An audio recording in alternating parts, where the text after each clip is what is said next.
ॐ सदाशिवसमारम्भां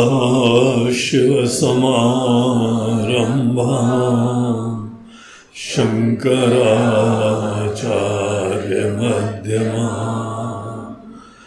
अस्मदाचार्यपर्यन्तां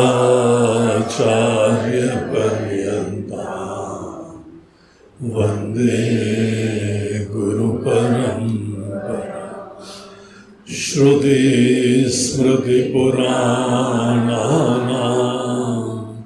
आलयं करुणालयं नमामि भगवत्पादं शङ्करं लोकशङ्करं शङ्करं शङ्कराचार्यं केशवं बादरायणं सूत्रभाष्यकृतौ भगवन्तौ पुनः पुनः ईश्वरो गुरुरात्मेति मूर्तिभेदविभागिने व्योमवद्व्याप्तदेहाय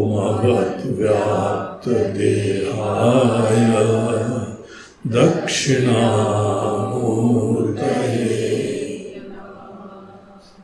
ॐ सहनावतु सहनौ भुनक्तु सह वीर्यं करवावहै तेजस्विनावधीतमस्तु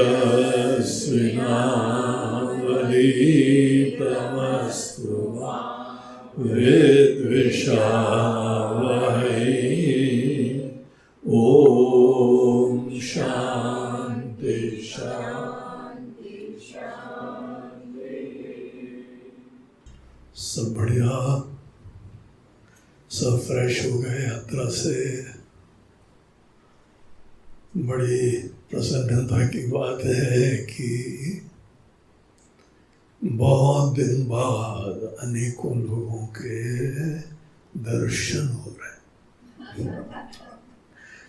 शिव जी के दर्शन होते रहते हैं, लेकिन अनेकों लोगों के दर्शन नहीं हुए। सबकी भावना तो बनी हुई थी, लेकिन ऐसे जीवन में उतार चढ़ाव हुए हैं।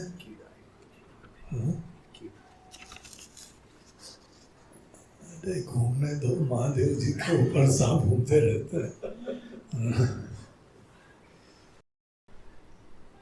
तो देश में इतनी बड़ी आफत आई थी कि आप सब लोग बचे हुए हो, ये भगवान की कृपा है।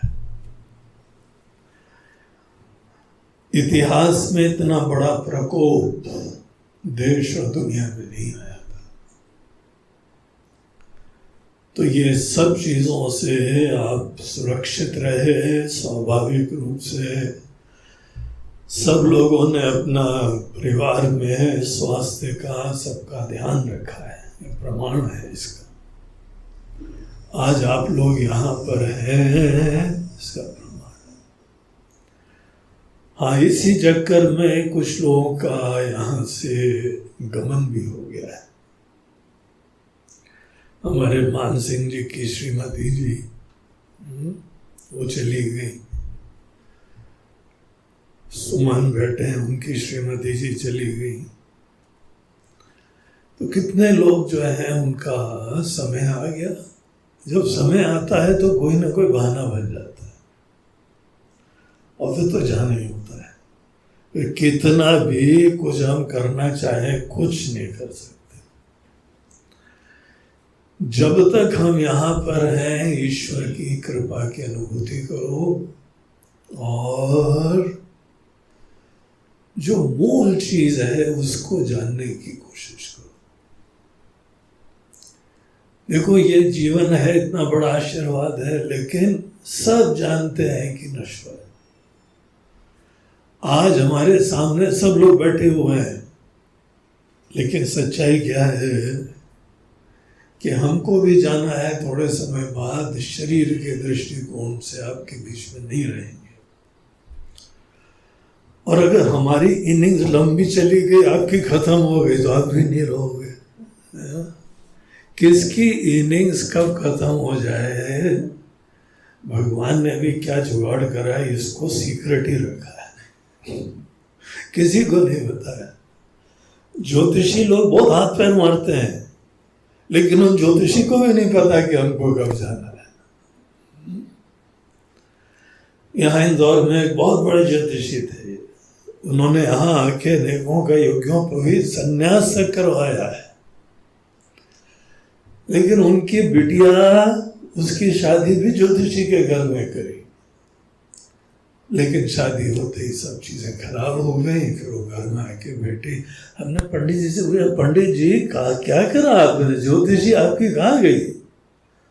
तो पता नहीं स्वामी जी, कौन से रगड़े आ गए, कहाँ आ गए, कुछ पता नहीं चलता।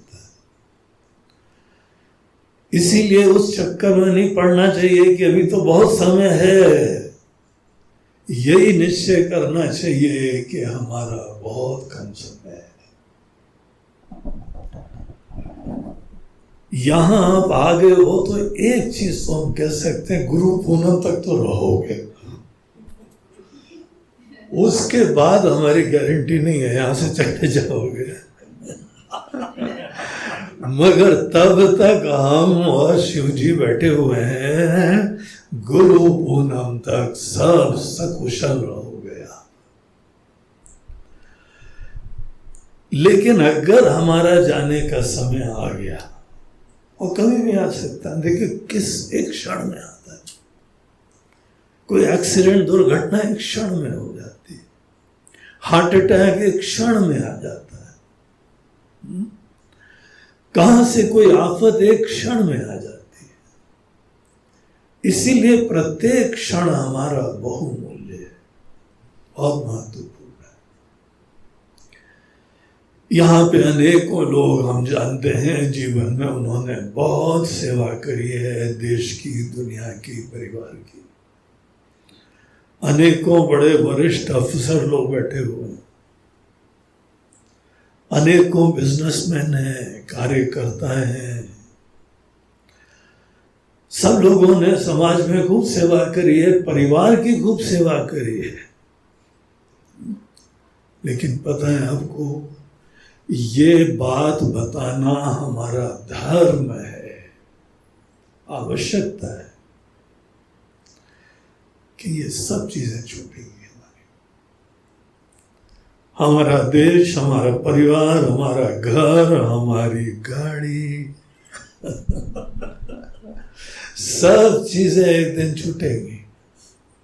एक सच्चाई है ना, हम लोग इस सच्चाई में जगे न रहे हो तो एक प्रॉब्लम है, एक अलग बात है। लेकिन सच्चाई क्या है? सच्चाई यही है कि ये सब चीजें चला चली का खेला, 2 दिन का है ये मेला, सब चला चली का खेला। अब जब हम लोगों को ये सब चीजें एक दिन छोड़ देनी होती है तो क्या शिक्षा मिलती? देखिए, आपकी नजरों के सामने किसी को जाने का मौका मिल रहा है, किसी का देहांत हो रहा है, उसके मन में भी ये प्रश्न आता है और आपके भी मन में प्रश्न आता है कि मृत्यु क्या है, जीव कहाँ जाता है? आता है कि नहीं आता है? अपने दादाजी, दादी, पिताजी, माताजी, कोई अनेकों रिश्ते नाते, वो जब जाते हैं तो उन क्षणों में आदमी के मन में विचार आता है कि क्या होती है मृत्यु, कहाँ जाता है व्यक्ति। तो ये जो विषय है हम लोग को कभी कभार आते हैं, बाकी समय फिर भूल जाते हैं। जीवन की दौड़ा दौड़ी में फिर ये चीजें गायब हो जाती हैं।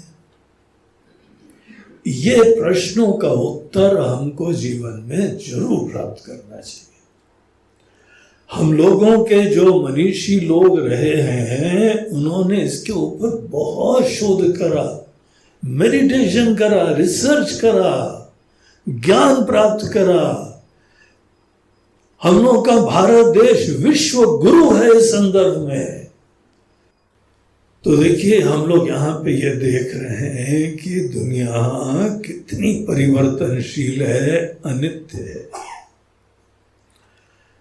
हम लोगों के यहाँ पे समस्त मनीषी लोग, हमारे पूर्वज लोग, हमारे ही अपने महापुरुष लोग, आचार्य लोग, संत लोग, सब यही कह के गए हैं कि यहाँ रहते रहते बाकी सेवा भी खूब करो, दुनिया में अनेकों परिवार का कल्याण करो, जिस क्षेत्र में हो वहां पर भी अच्छे सत्कार्य करो, नाम रोशन करो, इज्जत प्राप्त करो, खुशियां प्राप्त करो। लेकिन इसका कोई ज्यादा मायने नहीं है, एक दिन सब छोड़ के चले जाओगे। केवल थोड़ी देर का जी बहलाने की कहानी होती है।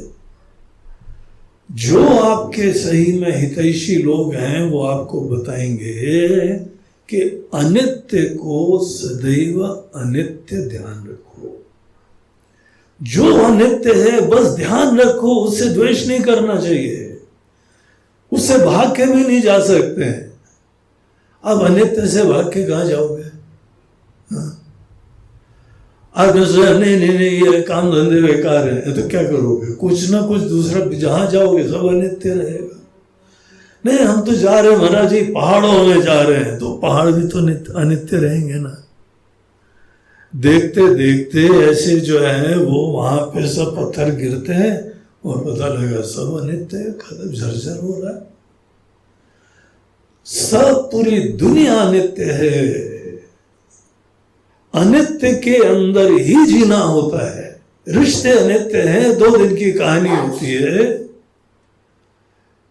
हम लोगों की चुनौती ये होती है कि इस अनित्य दुनिया में रहते हुए नित्य को खोजना है ना।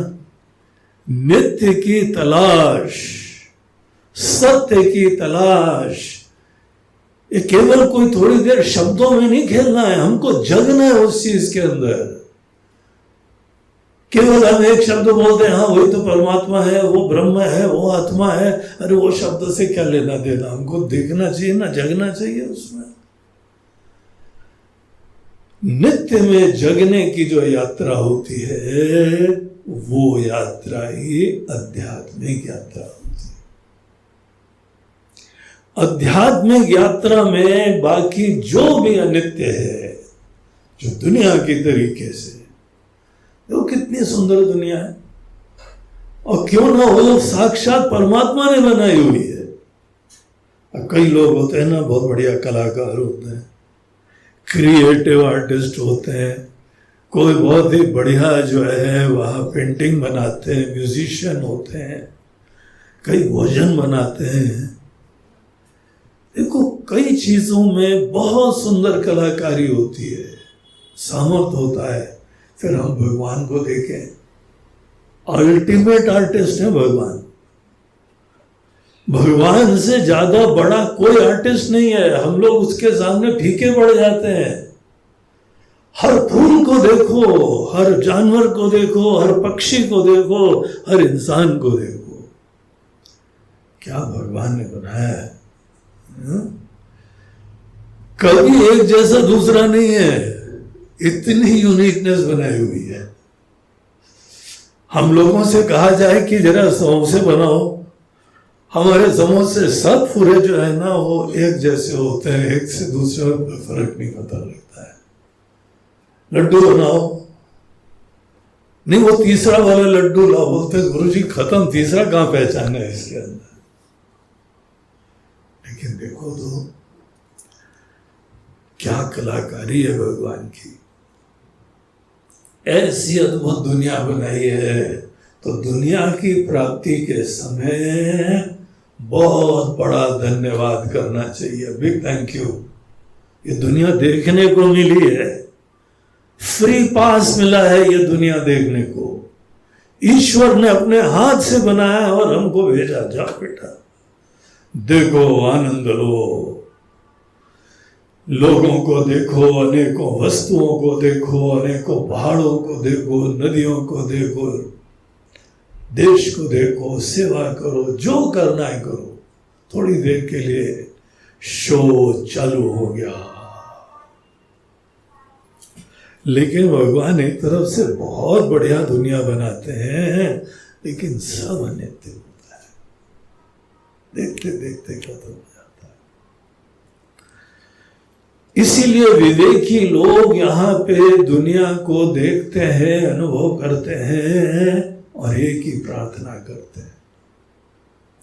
ये नहीं है कि भगवान बहुत बढ़िया गाड़ी चल रही, टिकी रहे, सब सुखी रहे। बनाने वाला जानता है कब तक रखना है, कैसे रखना है, स्वस्थ कैसे रखना है, ये भी भगवान ही तो जानते हैं। इसीलिए हम कौन है उनको बताने वाले? हमको तो उनसे एक प्रार्थना करनी है, भगवान सब नश्वर है, टिकाऊ क्या है यहाँ पे? सत्य क्या है यहाँ पे? क्या कुछ भी है इस दुनिया के अंदर जो टिका रहेगा?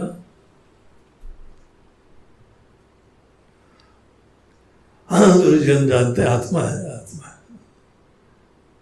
मिले हो क्या उनसे कि केवल शब्दों का परिचय? इसीलिए हमको संतुष्टि न शब्दों से होनी चाहिए, न किसी अन्य के वचनों से होनी चाहिए। हमको खुद जगना है, देखना है, जानना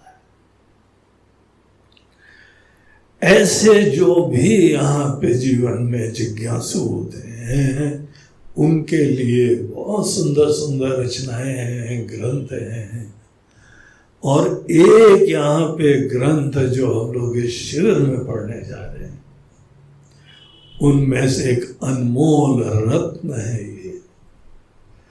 इसका नाम है, जैसे आप सब लोगों को भी तक पता ही होगा, दृक् दृश्य विवेक। दृक् दृश्य विवेक शब्द का मतलब क्या होता है? What's the word meaning of Drik Drishya Viveka? दृक् होता है जो सबको देखने वाला है, और दृश्य होता है जो भी हमारी ऑब्जेक्ट ऑफ नॉलेज है। जीवन एक अनुभूति की श्रृंखला होती है, एक्सपीरियंसेस का फ्लो होता है। अगर आप अपने जीवन की कहानी किसी को बताएंगे तो क्या बताएंगे? अरे क्या बताएं यार तुमको, मैं जब वहां गया था तो ये करा और ये देखा, और जिस समय इंडिया पाकिस्तान की लड़ाई हुई थी ना, मैंने ये झंडा गाड़ा था, वो करा था। सम एक्सपीरियंसेस, कोई ना कोई अनुभूति आप बताएंगे। जीवन को डिफाइन करा जाता है, it's a flow of experiences, a series of experiences is life. और हर एक्सपीरियंस के अंदर कोई ना कोई बाहर का कोई विषय होता है, व्यक्ति होता है, या अनुभूति होती है। और हम लोग जीवन भर उसी के लिए एक से बढ़िया से बढ़िया अनुभूति प्राप्त होती रहे, ये हमारी कोशिशें होती है। लेकिन अनुभूतियों के अंदर एक और कंपोनेंट होता है। एक होता है कि जिस विषय को हम देख रहे हैं, क्या देखा, क्या अनुभव करा, कहां गए, वो एक चीज होती है। दूसरी चीज क्या होती है? एक सब्जेक्ट होता है, एक देखने वाला होता है, एक जानने वाला होता है। एक जानने वाला होता है और एक जानने का विषय होता है। सब्जेक्ट और ऑब्जेक्ट, ये हर एक्सपीरियंसेस के दो फंडामेंटल कंपोनेंट्स होते हैं, सब्जेक्ट एंड द ऑब्जेक्ट। इसको बोलते हैं विषय और विषयी। विषयी बोलते हैं जो यहां पे अनुभव कर रहा है, और विषय होता है जो जो हम लोगों ने अनुभव करा है। आप एक चीज ध्यान दीजिएगा कि किसी से भी आप चर्चा करिए, वो इसी की बातें करता है कि हमने क्या क्या देखा, क्या क्या अनुभव करा। आपके प्लान्स देखिए, सब विषय के बारे में, सपने देखिए, सब बाहर की कोई ना कोई अचीवमेंट्स, पॉसिबिलिटीज, एक्सपीरियंसेस, सब सदैव हमारे दृश्य के बारे में ही अनुभूतियां होती हैं, प्रेरणाएं, सपने, सब उसके बारे में होते हैं। यहां हम लोगों को ये ग्रंथकार, ग्रंथ के रचयिता ये बताते हैं कि देखो, जब जब तुमको अनुभव होना, डू योर बेस्ट। उस समय बहुत प्यार से करो, बुद्धिमत्ता से करो, दिलोजान से करो, लेकिन एक अवेयरनेस बनाए रखो। सब चीजें अनित्य हैं, थोड़ी देर की हैं। अब जैसे डेली हर घर के अंदर होता है ना, क्या बनाया जाए खाना, आज क्या बनेगा। ये स्वामी जी भी कई बार बैठ के पूछती, गुरु जी ये बड़ा गंभीर विषय है, बोला बताओ आज क्या बनाया जाए। बोला हाँ भाई, बहुत गंभीर विषय है, चलो गंभीर चिंतन करते हैं। कोई ना कोई बाहर का विषय हो, कोई वस्तु हो, कोई व्यवस्था हो, उसके बारे में ही लाइफ लॉन्ग प्लान्स। पैसे कमाने हैं, पोस्ट प्राप्त करनी है, इज्जत प्राप्त करनी है, ठीक है जरूर करो। और ये ध्यान रखो कि बाहर की चीजें अच्छे कर्मों और अच्छे ज्ञान से प्राप्त होती है। अगर तुमको अपने फील्ड का ज्ञान हो और खूब अच्छी तरह कर्म करो, नथिंग इज इम्पॉसिबल होगा यार। लेकिन जो विवेकी लोग हैं वो बोलते हैं आई एम नॉट इंटरेस्टेड। हाँ ये कर सकते हैं आप, वो भी कर सकते हैं, ये भी कर सकते हैं, बोला पता है हम क्या क्या कितने झंडे गाड़ सकते हैं, हमको पता है, but I am not interested. क्यों? क्योंकि हमको एक चीज के एहसास हो गया है, सब चला चली का खेला है, सब अनित्य है। रामायण में तो जो है वह कहा गया, उमा कहूं मैं अनुभव अपना, सतहरि भजन जगत एक सपना। सपना चल रहा है। अब ये सपना चल रहा है, सपने के अंदर कौन कौन से झंडे गाड़े भाई हम? पता लगा कि हमने झंडे गाड़े और झंडा बंधन होने के समय जग गए, सपना खत्म।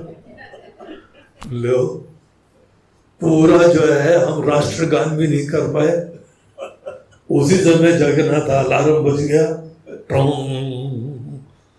उठ गए, खत्म हो गया ना सपना। दुनिया को एक भगवान के द्वारा बनाया हुआ सपना देखो, आशीर्वाद अनुभव करो, लेकिन अपना ध्यान नित्य की खोज में। अगर कोई व्यक्ति नित्य की खोज में अपना दिलो जान लगाना चाहता है, उसके लिए ये ग्रंथ है। अब जिसके इरादे केवल बाहर की चीजों के अभी हैं, तो उसके लिए अभी ये पूरा ग्रंथ नहीं है, अभी वो रेडी नहीं है इसके लिए। वो बाहरी झंडे गाड़ने हैं तो दृश्य विवेक क्या करे भाई, वो तुमको एक अलग तीर्थ यात्रा पे ले जाता है। दृश्य विवेक एक तीर्थ यात्रा है जो आपको आपसे मिलाती है, आपको नित्य से मिलाती है। और अनेकानेक ग्रंथों में हमारे लिए ये ग्रंथ बहुत आदरणीय है, बहुत प्रिय है। और आप लोग भी हमको बहुत प्रिय हो, इसलिए आपको ये ग्रंथ हम बता रहे हैं। और हम भगवान से प्रार्थना करते हैं कि आपके दिल के अंदर इस ग्रंथ का पूरा रहस्य स्पष्ट हो जाए। आपके समस्त आचार्य लोग, गुरु लोग, पूर्वज सब खुश हो जाएंगे अगर ये ज्ञान आपको मिल जाएगा। इतना बढ़िया ज्ञान इस ग्रंथ का नाम जैसे हम लोगों ने देखा, दृग दृश्य विवेक। हमको न दृश्य को पकड़ना है, न दृष्टा को पकड़ना है, कुछ नहीं पकड़ना है। कर्म का कोई रोल नहीं है, केवल जानना है। विवेक बोलते हैं मन के अंदर सब करने की मनोवृत्ति से फ्री हो जाओ। देखिए, कर्म बहुत बढ़िया चीज होती है, भगवान की बड़ी कृपा से मिलती है। मनुष्य के पास ही कर्म करने का सामर्थ्य है और कोई कर्म नहीं कर सकता है। और मनुष्य ने अपने कर्मों के द्वारा देखिए दुनिया कितनी बदल दी, कैसी बना दी, अद्भुत। कर्मों के अंदर बड़ा सामर्थ्य होता है, लेकिन कर्म के अंदर कुछ कमियां भी होती हैं। आप कर्म से जो चीज भी प्राप्त करोगे सब अनित्य होगा, अनफॉर्चुनेटली। कुछ भी कर्म से लाओगे आप प्राप्त करके, सब कुछ क्षणों की बात होगी। वो आनंद कुछ पलों का होगा, वो महिमा कुछ पलों की होगी, दो पल की बात होती है। कभी भी कर्म से जो टिकाऊ है, जो नित्य है, जो शाश्वत है, उसकी प्राप्ति होती ही नहीं है। इसीलिए हम लोगों के जो भी मनीषी लोग हैं, अगर सत्य का ज्ञान प्राप्त करना है तो दुनिया से फ्री होना चाहिए। मन ही मन, द्वेष नहीं करना है, भागना नहीं है, लेकिन अनअटैच्ड। हमारी खुशी गम इन चीजों से आना बंद हो जाए तब आप डिटैच हो गए। बाहर की दुनिया से ना हमको खुशी मिलती है, ना गम मिलता है, बस आशीर्वाद है सब भगवान का। बहुत प्रेम है उनका, हमको ये सब शो देखने के लिए दिया है, लेकिन कुछ टिकने नहीं वाला है। तो ये सब चीजें अनित्य हैं। अनित्य को सदैव आशीर्वाद से देखना चाहिए, आसक्ति नहीं होनी चाहिए। अटैचमेंट होने का, अटैचमेंट बड़ी मुसीबत की चीज होती है। अगर आपका अटैचमेंट हो जाए किसी के प्रति तो आपको फोकट की प्रॉब्लम्स होती। अरे यार, पानी बरस रहा है, हम कार बाहर खड़ी करके आए हैं, कार का क्या हाल होगा। अब क्यों क्या अटैच रहती, नई कार लाया था और टेलीफोन आया कि हमारे मोहल्ले में पानी भर गया है। अरे यार, मेरी कार अब तो बेकार। अटैचमेंट में ना भगवान याद आते हैं, ना कोई व्यक्ति याद आता है। जिसके प्रति अटैचमेंट है ना, बस उसकी याद आती है। हम बड़े कॉन्स्ट्रिक्टेड हो जाते हैं, बड़े छोटे हो जाते हैं, हमारी दुनिया बड़ी छोटी हो जाती है। वो फोकट की चिंता करते हैं और किसी काम के नहीं रहते। स्वस्थ संबंध अटैचमेंट का नहीं, प्रेम का होना चाहिए, सेवा का होना चाहिए। जब भी आपके साथ कोई हो, इतना सेवा करो, इतना प्रेम दो कि वो भी क्या याद रखे। लेकिन ट्रिक यही है, डिपेंड मत होना, अटैच मत होना। अटैचमेंट सदैव डिपेंडेंसी होता है और प्रेम में कोई डिपेंडेंस नहीं होता है। तो वो हमको धीमे धीमे डिस्कवर करना होता है। जितने हद तक हम यहाँ अटैचमेंट को हटा के प्रेम के संबंध बनाते हैं, उतना हम बाहर से असंग होते जाते हैं। फिर भगवान जिसको भी भेजे, कोई गरीब व्यक्ति को भेजे, उसकी सेवा कर दो। कोई अनपढ़ को भेजे, उसकी सेवा कर दो। कोई माता पिता है, उनकी सेवा करो। पति पत्नी है, उनकी सेवा करो। बाल बच्चे हैं, उनकी सेवा करो। ईश्वर की इच्छा से जो आपके जीवन में आता है, आशीर्वाद लेके जाए। पक्षी हो, कुत्ते हो, गाय हो, बिल्ली हो। यहाँ पर ऐसे कुछ लोग बैठे हुए, इतने प्रेमी लोग हैं कि उनके कुत्ते मोहल्ले के आके सोफा में और बेड पे बैठते हैं। जो सबसे ऊंचे हंसे, हम उन्हीं की बात कर रहे हैं।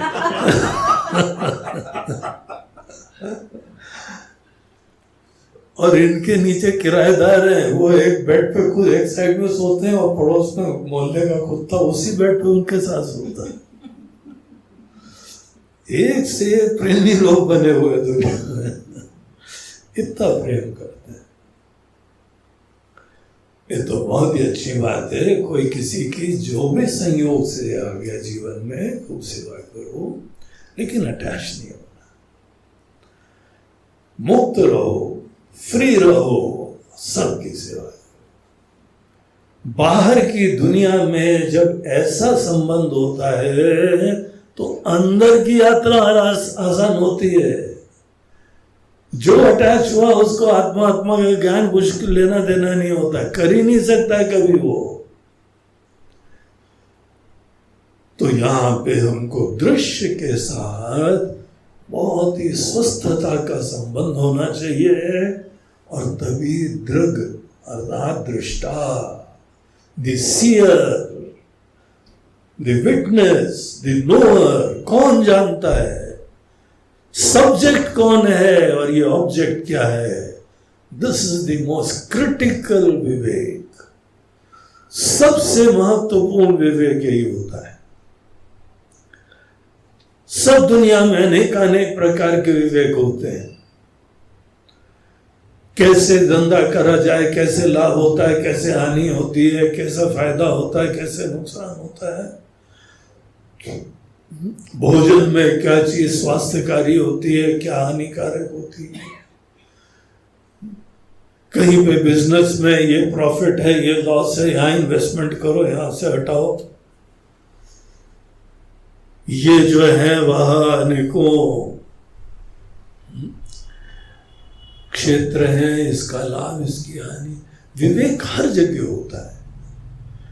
विवेक में आपके अंदर एक ज्ञान मात्र होता है, एक अवेयरनेस होती है। हर विवेक किसी न किसी काम का होता है, लेकिन अल्टीमेट विवेक जो होता है वो दृश्य विवेक होता है। इसी को दूसरे शब्दों में कहा जाता है नित्य अनित्य विवेक। इसी को आत्मा अनात्म विवेक भी बोलते हैं। तो आत्मा अनात्म विवेक हो गया, सब्जेक्ट ऑब्जेक्ट का विवेक हो गया, जड़ चेतन विवेक भी बोलते हैं, दृश्य विवेक भी बोलते हैं। इस विवेक को अल्टीमेट विवेक समझना चाहिए, और इसका प्रसाद है कि आप यहां पे फ्री होके, मुक्त होके जियोगे। तो यही यहां पर ग्रंथ, इसका हम लोग अध्ययन करने जा रहे हैं। हमारी व्यक्तिगत रूप से सबको प्रेरणा है कि whatever you have, energy, intelligence, श्रद्धा, भक्ति, सब कुछ इसमें जो है लगा देना। Just such a beautiful piece of work. इस ग्रंथ के रचयिता जो है वो शंकराचार्य जी की परंपरा के अंतर्गत एक महात्मा जी थे। कई लोग इसको नाम देते हैं शंकराचार्य जी के द्वारा रचित है। इनफैक्ट इसकी स्टाइल जो है ना वो आदि शंकराचार्य जी की नहीं है, लेकिन जो विचार हैं एग्जैक्टली वैसे ही है। और अनेकों रिसर्चर्स ने इसके ऊपर शोध करके ये बताया कि श्रृंगेरी मठ के एक शंकराचार्य जी थे 1328 में श्रृंगेरी मठ जो शंकराचार्य जी के द्वारा स्थापित पहला मठ है, उसके वो शंकराचार्य थे, वहां पे गादी पे बैठे हुए थे। उनका नाम था भारती तीर्थ। तो भारती तीर्थ जो कि आज तो जो भी उस गादी पे बैठे उसका नाम शंकराचार्य होता है। तो भारती तीर्थ जी के द्वारा ये रचित है, और ये भारती तीर्थ जी एक बहुत बड़े विद्वान के गुरु जी थे, वेरी फेमस। ये लिखे, उनका नाम था विद्यारण्य। विद्यारण्य स्वामी जी के वो गुरु जी थे। विद्यारण्य जी ने एक बहुत बड़ी रचना करी हुई है जिसका नाम है पंचदशी। पंचदशी नामक ग्रंथ के रचयिता थे विद्यारण्य, और उनके गुरु जी थे भारती तीर्थ। तो भारती तीर्थ जी ने ये जो है वह रचना को लिखा है, and it is just awesome. थोड़ी स्टाइल से जो है वह लिखने के तरीके से अंदाज लग जाता है कि कौन व्यक्ति था, वो द ऑथर। तो उससे पता लगता है कि ट्रेडिशन शंकराचार्य जी का ही है, लेकिन इसके रचयिता सो एंड सो है। फिर क्रॉस रेफरेंसेस मिलते हैं अनेकों, लेकिन हम लोगों के लिए परंपरा में ये गौण होता है। किसने लिखा है, कौन व्यक्ति उसके पीछे है, that is not of importance.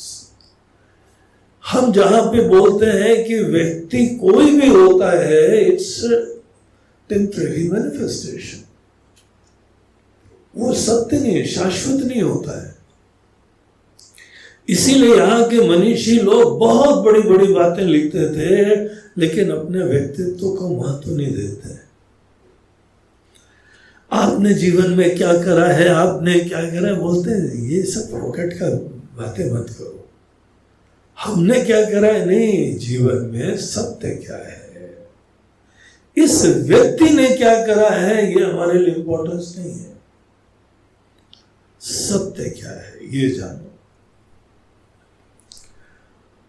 तो ये जो ग्रंथ है वो ही ज्ञान जो शंकराचार्य जी ने हम लोगों को बताया है, उसी ज्ञान को यहाँ दिया है।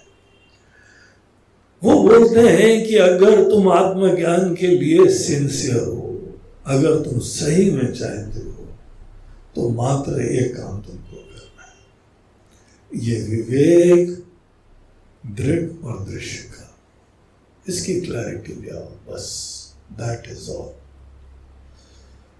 लेकिन महाराज जी और कौन सी तपस्या करनी है, और अनुष्ठान क्या करना है, और पूजा कौन सी करनी है, यज्ञ कौन सा करना है, शीर्षासन करना है, ये करना है, बोलते हैं no, that is not for आत्मज्ञान। आसन जो है शरीर के लिए बहुत अच्छा है, आपका शरीर स्वस्थ रहे इसके लिए दुनिया भर के आसन अच्छे हैं, आपकी भावना अच्छी रहे उसके लिए पूजा होती है, आपके अनेकों जो है मन में पवित्रता हो जाए उसके लिए तीर्थ यात्रा होती है। इनके सबके कोई डिफरेंट ऑब्जेक्टिव्स होते हैं, लेकिन कोई भी न पूजा है, न तीर्थ है, न भजन है, न यज्ञ है, आत्मज्ञान के लिए डायरेक्टली नहीं होता है, इनडायरेक्टली होता है। हमको आत्मज्ञान के लिए केवल दृश्य विवेक की क्लैरिटी होनी चाहिए, और ये सब फैसिलिटेटर्स हैं, सहायक हैं, आपको अनुकूल बनाते हैं, दृश्य विवेक के लिए तैयार करते हैं।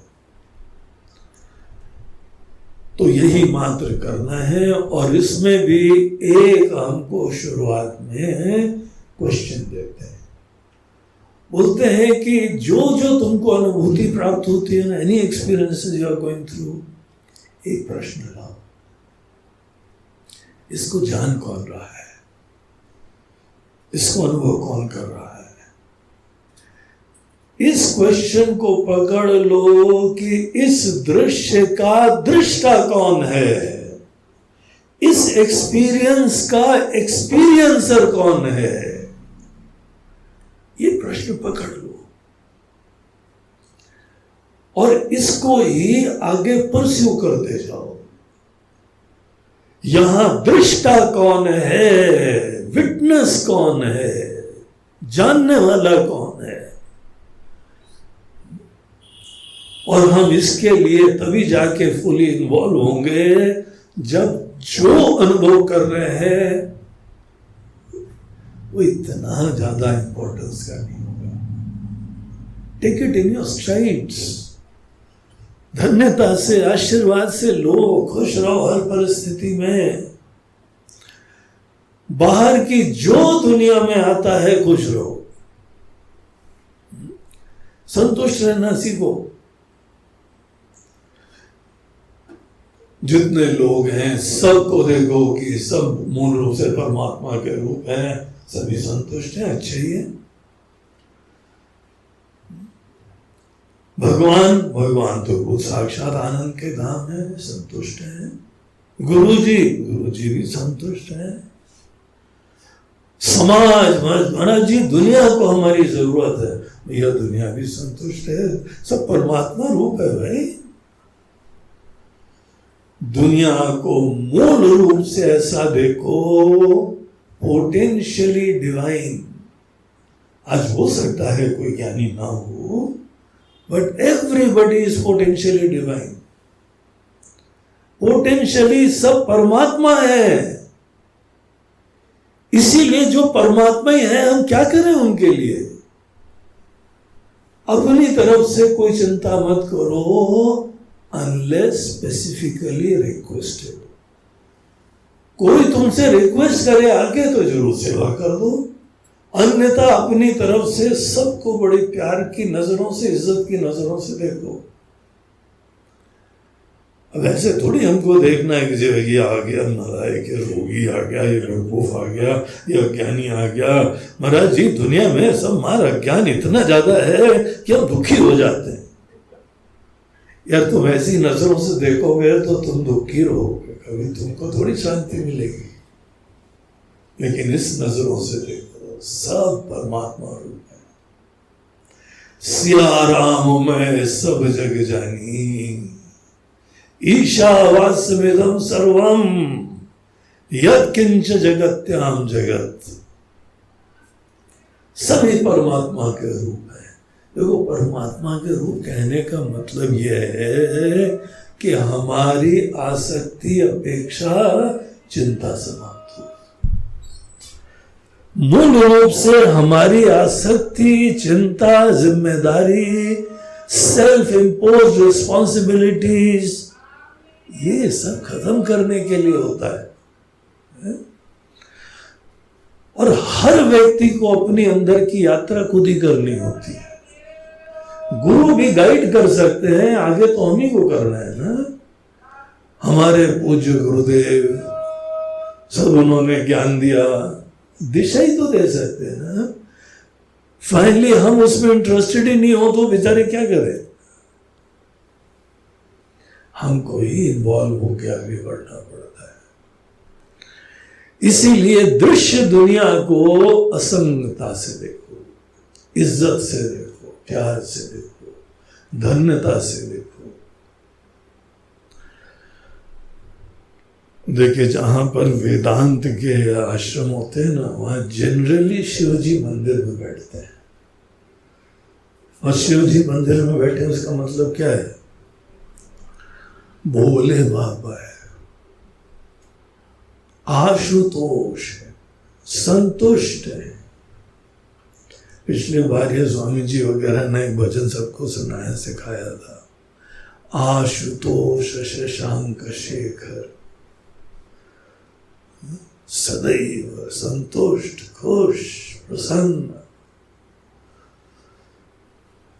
बाकियों को, भगवान विष्णु को जो है ना, बड़े श्रृंगार व्रंगार की जरूरत होती है। अभी हम लोग गए थे अभी रिसेंटली यात्रा पे, तो एक तरफ से गए सोमनाथ मंदिर और उसके बाद गए द्वारका मंदिर। एक शिव जी का मंदिर था और एक भगवान विष्णु का मंदिर था। एक जो है ना फक्कड़ बाबा का मंदिर था और एक टिप टॉप भगवान का मंदिर था। भगवान विष्णु को, भगवान कृष्ण जी को उनका श्रृंगार देखो, सवेरे से जो है उनकी सब भिन्न भिन्न प्रकार से व्यवस्था चालू होती है। हर समय उनका श्रृंगार अलग होता है। उनका बड़ा लंबा चौड़ा वार्डरोब होता है। भगवान विष्णु का सवेरे की ड्रेस, दोपहर की ड्रेस, शाम की ड्रेस और रात को सोने की ड्रेस, उस समय का भोजन, इस समय का भोजन, उस समय की माला, उस समय का मुकुट, ये भगवान विष्णु की दुनिया है। और भगवान शंकर की दुनिया, भस्म लगाओ, पड़े रहो, मस्त रहो, कुछ आ जाए तो ठीक है, नहीं आ जाए तो ठीक है। शिव जी के मंदिर में उनकी ऐसी पकड़, मस्ती देखनी चाहिए, संतुष्टि देखनी चाहिए। जब वो शादी में जा रहे थे, मैंने वो सीन सब लोगों ने सुना होगा, बोला शिव जी आपको जो है दुल्हा बनाना है। बोलते बनाओ क्या करना होता है। और उनके जितने रुद्रगण है ना, वो सजा रहे थे, ऐचे बैचे, लंगड़े लूले, काने बहरे, खुद भी खड़े नहीं हो पाए, वो हमको खड़ा होना सिखा रहे थे। और शिव जी संतुष्टि से बैठे। उन्होंने बताया कि जब हो जाए तो बोल देना, हम चले जाएंगे।